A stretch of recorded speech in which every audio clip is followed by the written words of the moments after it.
उस दशानन की शक्ति जिसके नाम से ये ब्रह्मांड थरथराता है, जिसकी कल्पना से इंद्र डरकर पीले पड़ जाते हैं, क्रोध के साक्षात स्वरूप शनि को जिसने पांव तले कुचल रखा है, दिन और रात जिसके दास है। और याद रख, यदि तेरे प्रभु राम को मैंने चींटी की तरह अपने इन्हीं पांव से नहीं मसल दिया तो मेरा नाम दशानन नहीं। महाराज, वीर पुरुष को ऐसे गरजना शोभा नहीं देता। हम आपको बस ये बताना चाहते हैं कि श्री राम से बैर लेना आपके हित में नहीं।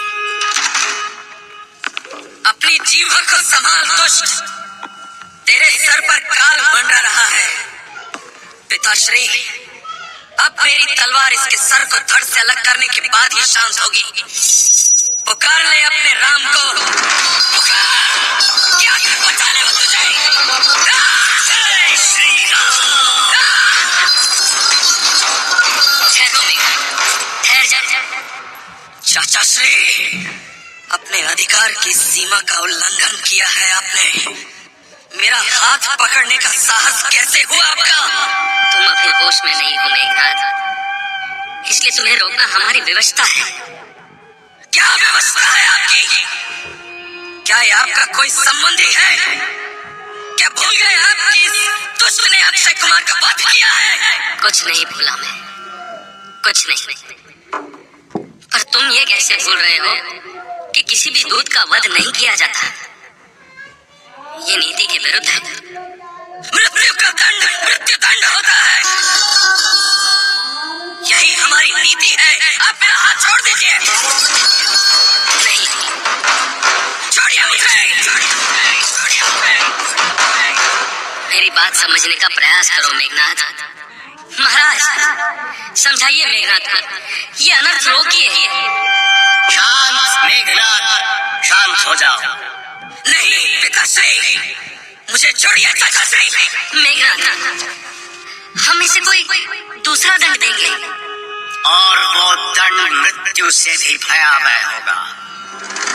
इसने मेरे प्रिय पुत्र को मारा है, मेरी आत्मा पर आघात किया है इसने। इसके इस कार्य के लिए मैं इसे कभी क्षमा नहीं कर सकता। वानर को उसकी पूंछ बहुत प्यारी होती है ना, तो इसकी पूंछ में आग लगा दो, ये स्वयं जलकर भस्म हो जाएगा। आदेश का पालन हो।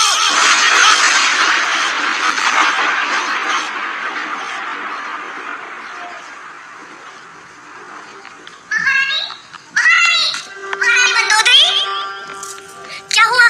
तुम ऐसे भागते हुए क्यों आ रही हो? क्या फिर कोई अशुभ सूचना मिली है?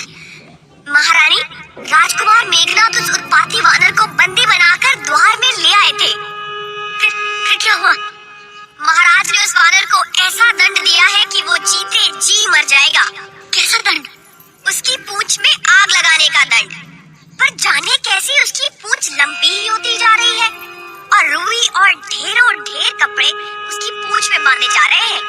उसकी दुर्दशा देखने के लिए महल के आसपास आंखें फाड़े लोगों की भीड़ इकट्ठी हो गई है। इससे क्या मेरा कुमार जीवित हो जाएगा?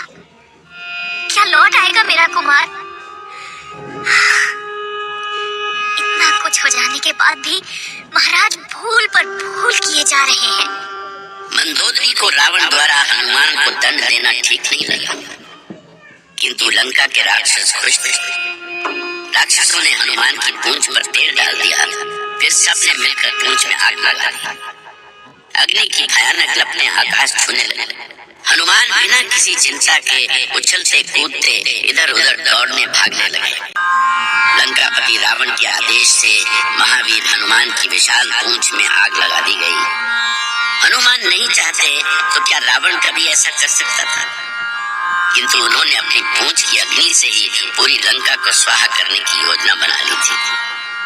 जब पूंछ में आग लगाई गई तो वो एक पेड़ पर चढ़ गए। डाली राजमहल की ओर झुकी हुई थी। उस डाली से कूदकर वो रनिवास में पहुंच गए। देखते ही देखते सारा राजमहल धू धू कर जल उठा। पूरी लंका में हाहाकार मच गया। राक्षस चूहों की तरह अपने अपने प्राण बचाकर भागने लगे। भागो भागो भागो! दक्षिण दिशा से भी आग की लपटें उठने लगी। भागो भागो! अरे कोई तो उसे पकड़ो! पकड़ो उस दुष्ट वानर को! महाराज लंकेश, पूरा महल जल रहा है। हम भयानक आग में गिरते जा रहे हैं महाराज। धिक्कार है तुम सब पर, जो एक वानर को नहीं पकड़ पा रहे हो। धिक्कार है तुम सबकी वीरता पर। जाओ पकड़ो उसे और होम कर दो इसी अग्नि में, भस्म कर दो उसे। जाओ। जय श्री राम! जय श्री राम! ऐसा भयानक कोई वानर नहीं हो सकता। वानर में इतनी शक्ति कहाँ से आ गई? मैंने तो पहले ही कहा था कि वानर नहीं कोई देवता है। अरे भागो यहाँ से! वो देखो, अग्नि की ज्वाला यहाँ तक पहुँच गई है। पूरी लंका जलकर राख होती जा रही थी। सारी नगरी में केवल विभीषण का ही महल ऐसा था जो इस भीषण अग्नि से बचा हुआ था। लंका को भस्म करने के बाद महाबली हनुमान ने समुद्र में छलांग लगाकर अपनी पूंछ की अग्नि बुझाई। पर दूसरी ओर अंगद अभी तक हनुमान के न लौटने के कारण चिंतित थे। तात जामवंत, मेरी चिंता दिन पर दिन बढ़ती जा रही है। पता नहीं हनुमान का क्या हुआ। हाँ, चिंता तो मुझे भी हो रही है, पर मुझे विश्वास है कि हनुमान सफल होकर ही लौटेंगे। आपके इस विश्वास का कोई आधार नहीं है तात। मैं हनुमान को बालपन से जानता हूँ युवराज। वो अब तक कभी असफल नहीं हुआ, कभी भी नहीं। हे ईश्वर, इस बार भी वो सफल है। सच तो ये है तात कि हनुमान के बिना हम अधूरे हो गए हैं। कोई कुछ नहीं सोच पाता था तो हनुमान कुछ न कुछ अवश्य सोच लेते थे। पर अब मैं समझ रहा हूँ युवराज, हनुमान की शक्ति को कौन नहीं जानता। जब तक वो थे तब तक हमने उनके संबंध में कभी गंभीरता से सोचा ही नहीं। मुझे आशंका हो रही है कि यदि राक्षसों ने उन्हें बंदी बना लिया तो हमारा क्या होगा। आप ऐसी अशुभ बातें ना सोचे। मैं जानता हूँ तात, पर यदि अशुभ हुआ तो हमें क्या करना होगा, ये तो हमें अभी ही सोचना होगा ना। यदि हनुमान को कुछ हो गया तो हम यही अपनी देह का त्याग कर देंगे, लौटकर किष्किंधा नहीं जाएंगे। नहीं तात नहीं, यदि कोई अनहोनी हुई तो मैं स्वयं समुद्र पार करके लंका जाऊंगा और माता वैदेही का पता लगाऊंगा। धन्य है युवराज, आप धन्य हैं। हमें आज ये संकल्प करना होगा कि किसी भी स्थिति में हम महाराज सुग्रीव या श्री राम से मुंह कभी नहीं छिपाएंगे। मैं तो ये कहता हूँ कि हमें प्रण करना चाहिए कि हम सब किसी भी स्थिति में देवी सीता का पता लगाएंगे और सफल होकर ही किष्किंधा लौटेंगे। सचमुच हमें ऐसा ही संकल्प करना चाहिए। तुम सबके उत्साह से हम अवश्य ही विजयी होकर लौटेंगे। युवराज अंगद की जय! युवराज अंगद की जय! शांत हो जाओ। वो देखो, समुद्र में कैसी तरंगे उठ रही हैं। उधर देखिए तात जामवंत। लगता है हनुमान चले आ रहे हैं। हाँ, वो हनुमान ही है। देखिए वो कैसे अपनी भुजाएं लहराते हुए आ रहे हैं। हनुमान सकुशल लौट आए। उनके उत्साह से किसी को भी ये पूछने की आवश्यकता ही नहीं थी कि उन्हें सफलता मिली या नहीं। अपने साथियों को देखते ही वो उछल पड़े और श्री राम की जय जयकार करने लगे। अंगद और जामवंत ने भाव विभोर होकर उन्हें गले से लगा। प्रभु श्री रामचंद्र की जय! प्रभु श्री राम रामचंद्र की जय। अब विस्तार से पूरा हाल सुनाइए हनुमान। ये देखिए युवराज, ये क्या है? देवी सीता से मिलकर आने का प्रमाण। अर्थात ये चूड़ामणि? हाँ, ये माता सीता की ही है युवराज। प्रभु श्री राम ने प्रमाण के रूप में अपनी मुद्रिका दी थी। मैं माता से प्रमाण के रूप में ये चूड़ामणि ले आया। महावीर हनुमान की जय, बजरंगबली की जय। अरे रुकिए, अभी और सुनिए। मैंने रावण की लंका जला दी, उसकी अशोक वाटिका उजाड़ दी, कई राक्षसों का वध कर दिया। मेरे हाथों तो रावण का एक बेटा भी मारा गया। आपने हमारी लाज रख ली हनुमान, हमारा जीवन धन्य हो गया। अब हम इसी क्षण किष्किंधा चल के श्री राम को ये शुभ समाचार सुनाएंगे। किष्किंधा सैकड़ों कोस दूर था, किंतु अंगद की टोली अपनी सफलता से इतनी प्रसन्न थी कि वो दिन रात यात्रा कर रही थी। वो न रात में सोते थे, न ही दिन में विश्राम करते थे। खाने पीने की तो किसी को सुध ही नहीं थी। सभी श्री राम को शुभ समाचार देने के लिए अधीर हो रहे थे। तभी किष्किंधा पर्वत दिखाई पड़ा। पास ही सुग्रीव का विशाल उद्यान था। सभी ने उद्यान में जी भरकर फल खाए। मालियों के मना करने पर भी कोई नहीं रुका।